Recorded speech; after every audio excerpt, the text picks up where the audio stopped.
Hi everyone, welcome back to my channel, Baseball Talk with Nick Morgan. Major League Baseball's regular season is back this month, and I cannot wait to be back on YouTube with you guys, covering the regular season, the postseason, all the news, and all the craziness that entails. But before we do that, I do have to hit some of the big headlining news and storylines from the winter that I missed when I wasn't on YouTube.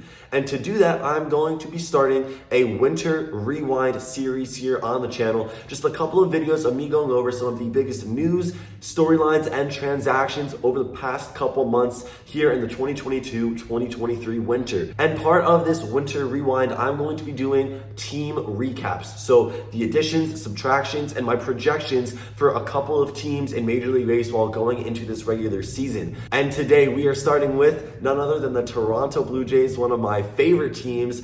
Let's get into it, their 2022-2023 winter breakdown. To start this Toronto Blue Jays rewind, we're going to take a look at some of the players who are leaving the team going into 2023, and that is going to begin with Raimel Tapia, outfielder who got non-tendered by the Blue Jays this winter. He then went on to sign a minor league deal with the Boston Red Sox and has an invite to spring training. He's been participating with the club in games, outings, and practices the past couple of days. Next up, you have starting pitcher Ross Stripling. He became a free agent at the end of the 2022 Major League Baseball season and ended up signing a 2-year, $25 million deal with the San Francisco Giants. And finally, outfielder Jackie Bradley Jr. also became a free agent. He went on to sign a minor league deal with the Kansas City Royals. Also departing from Toronto is outfielder Teoscar Hernandez. He got traded by the Toronto Blue Jays to the Seattle Mariners in exchange for 22-year-old starting pitcher Adam Macko and 29-year-old reliever Eric Swanson. In 2022, with the Seattle Mariners,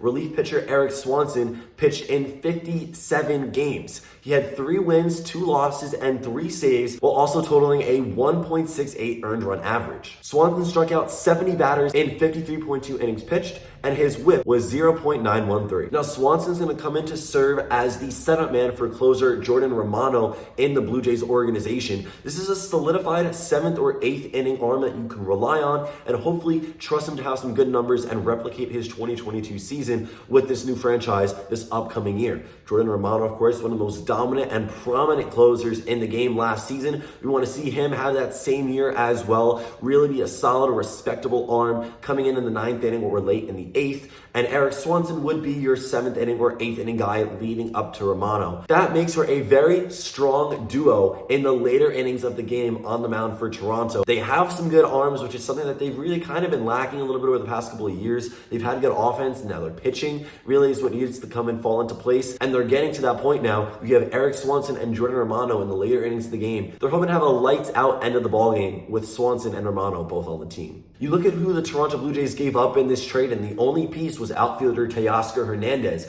He's going out to Seattle for 2023. This is somewhat of a significant loss for the Toronto Blue Jays. They are going to miss his bat, but they were able to combat this loss with addition by subtraction. He did not have great defense. He was going to be out there in left field, probably running it back in 2023 for Toronto. And instead, they now have better options via guys they signed in free agency and also players they acquired in trades. Now, Teoscar, again, did have a good year at the plate last year. He is known more for his bat than his defense. The Blue Jays are very capable of making the postseason. They've done it the past couple of years. They've shown that they are a team who deserves to be in October baseball. But at the end of the day, you need to have solid defense in the outfield, and Teoscar Hernandez just did not bring that glove to the table. So you're going to miss the bat. However, some other guys came in to hopefully ease the pain of him not being there anymore. And you do have better gloves in the outfield now with the acquisition of Dalton Varsho. Just a couple weeks after Teoscar Hernandez was traded to the Seattle Mariners, the Blue Jays went ahead and traded with the Arizona Diamondbacks to acquire Dalton Varsho, outfielder and catcher. Now, this is great. He's got some versatility. He can be a backup catcher for Alejandro Kirk or Danny Jansen, but then he also is stellar in the outfield with the glove. How did the Jays acquire him? Well, they sent outfielder Lourdes Gurriel Jr. and catcher Gabriel Moreno to the D-backs in order to obtain Dalton Varsho, and I really like this trade. In 2022, Dalton Varsho had 531 at-bats with 125 hits, 27 home runs, and a .235 batting average. He also had 79 runs, 74 runs batted in, and 16 stolen bases. His 302 on-base percentage and 443 slugging put him at a 745 OPS and an OPS plus of 109. Now, he's a pretty good hitter. The average isn't there. It's 235, but that pretty much goes along with his career. He is a 234 career hitter in Major League Baseball. However, you're getting speed, a guy who can hit home runs, and most importantly, a great defender. He has an option to be an outfielder or a catcher for the Jays. I think they're going to primarily use him in the outfield. That's where he should be. That's where his glove really comes into play. If you look at 2022, he had 18 outs above average. The breakdown of that, 8 outs above average in center field, 10 outs above average in right field. This guy is really good with the glove. He covers a lot of ground, makes great plays, and he had a 92% success rate fielding last season. His estimated success rate was 85%, so he added 6% success to his stats in the outfield. The Blue Jays are really going to like the addition of this glove. I think this is a great trade for them. Lourdes Gurriel Jr., a name that has been around for a while in the organization, but Dalton Varsho now in the outfield and in the bottom of the lineup. I really like this deal for the Blue Jays. The Jays traded for Eric Swanson and Dalton Varsho, but they also were active in the free agent market, signing some pretty big name players to contracts for 2023 and beyond. The first of which is starting pitcher Chris Bassett, who's coming off of the 2022 year with the New York Mets. Now, Bassett got signed to a 3-year, $63 million contract in Toronto and is immediately going to be a boost to the starting pitching rotation. Last year with the Mets, Chris Bassett pitched in 30 games. He had a 15-9 win-loss record and 3.42 ERA. In 181 and 2/3 innings pitched, Bassett allowed 19 home runs and 69 earned runs. However, he did strike out 167 batters while only walking 49. He had a 1.145 whip throughout the season while starting as a guy in the middle of the rotation for New York. I would say Chris Bassett is definitely an upgrade from Ross Stripling. And now if we take a look at the Toronto Blue Jays projected rotation for 2023, it looks a little something like this. Alek Manoah is their ace, followed by Kevin Gausman, Jose Berrios, and then the new addition of Chris Bassett and Yusei Kikuchi. I think this rotation does look better than it has in years past. Hyunjin Ryu is also injured. He is coming off of Tommy John surgery as of last season. The surgery took place on June 18th, 2022, so who knows if he'll be back this year. This is a pretty strong projected fourth man in the rotation, and I think the Blue Jays do look a lot better with him a part of the team. The Blue Jays also brought in a rival arm from the New York Yankees. That is Chad Green, who came over and signed a 2-year, $8.5 million contract in free agency. Now, Chad Green underwent Tommy John last season on June 1st, and he's expected to miss at least the beginning of the 2023 year, but when he comes back, he'll be used as a middle to late reliever within the Blue Jays bullpen. Of course, again, you do have Eric Swanson for that 7th or 8th inning, and then Jordan Romano coming in for that 8th or 9th inning save appearance as well. So Chad Green will be coming in, and when he was with the Yankees and healthy, he was a reliable arm. I do think a 2-year, $8.5 million deal is good for both him and the Jays. If he can bounce back to what he used to be after Tommy John, I think this will be another good pickup for the organization. And now to end their free agent acquisitions, we have a pair of 1-year deals that the Blue Jays went out and signed. That was Brandon Belt on 1 year, $9.3 million, and Kevin Kiermaier, 1 year, $9 million. These are low-risk deals. Brandon Belt coming off of a very shaky 2022 season, a .213 batting average with 54 hits, 254 at-bats, did not play much, but he did have 8 home runs and 23 RBIs in that time frame. You look at his career, he is a career .261 hitter, 175 home runs, 584 runs batted in, and an OPS of .814. in 4,390 at-bats. Brandon Belt's role with the team is going to be primarily the designated hitter, but it doesn't hurt to take a flyer out on him. 1 year, $9.3 million.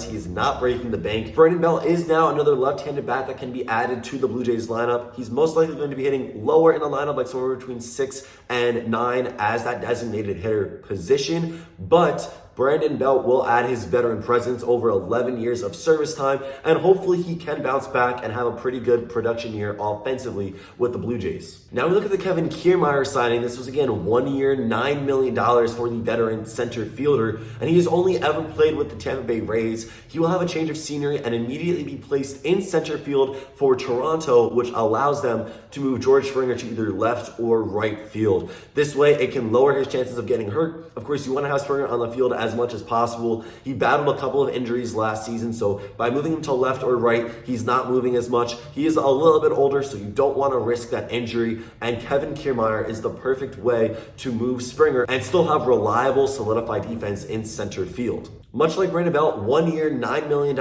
is not going to break the bank. It's not a lot of money. The Blue Jays can easily afford this. And if they like what he's able to produce in center field, they can always bring him back for 2024 and beyond. Kevin Kiermaier is 32 years old, but even so, last year he had 47 hits and 206 at-bats with the Rays, which is good for a 228 batting average. He had 7 home runs while swiping 6 bases and bringing in 22 RBIs, a 281 on base, and 369 slugging combined for a 649 OPS. This is below league average, 89 OPS plus. But if we give Kevin Kiermaier a full season, or at least more playing time than he got last year with the Rays, hopefully the Blue Jays see that his defense will come in clutch and he can still have some good at-bats, hit for power occasionally, and ideally bring that average up a little bit, again, in the bottom of the lineup. By trading away Teoscar Hernandez and Lourdes Gurriel Jr., you lose 2 outfielders. Hernandez had the better bat of the 2, but the Blue Jays were able to acquire Dalton Varsho, who is more flexible when it comes to positions. He can play all of the outfield and catcher.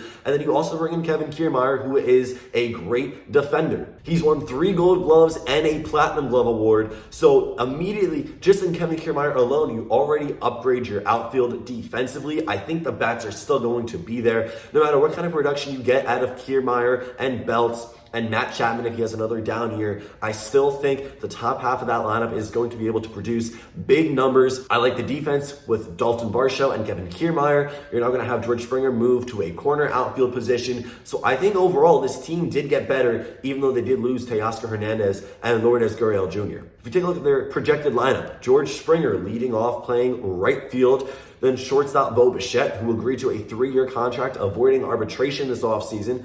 Vladimir Guerrero Jr. at first, Alejandro Kirk behind the dish, followed up by Dalton Varsho, Matt Chapman, Brandon Belt, Whit Merrifield, and Kevin Kiermaier. We already talked about the rotation with the Chris Bassett signing, but Alek Manoah, Kevin Gausman, Jose Barrios, Chris Bassett, and Yusei Kikuchi. Their bullpen, once Chad Green comes back, your last 3 guys are going to be Jordan Romano, Eric Swanson, and Chad Green. I really do think the Blue Jays took a step in the right direction this winter. In my opinion, they did get better, and I do believe they have locked down a spot in the postseason. Now, when it comes to the AL East, they're going to have to fight with the New York Yankees and go back and forth for who's going to take home the title in the division. But nonetheless, win or lose, I think the Blue Jays will make the postseason. With the team that they've constructed now this winter and the past couple of years, hopefully they can make it past the first round and give a shot at maybe making it to the World Series representing the American League. But nonetheless, the Blue Jays, I do like their winter, what they were able to do, the trades, the signings, I think all make sense. They're getting better defensively, offensively. I still think they have a great team. Their pitching has been enhanced, which has been their big issue the past couple of years. I like it. And guys, that is going to end this video. Thank you all so much for watching. If you enjoyed it, you can drop a like down below, comment, and subscribe. If you haven't already, let me know down below in the comment section how well you think Toronto will perform in the 2023 regular season. Thank you so much for watching. I will see you all next time. Peace.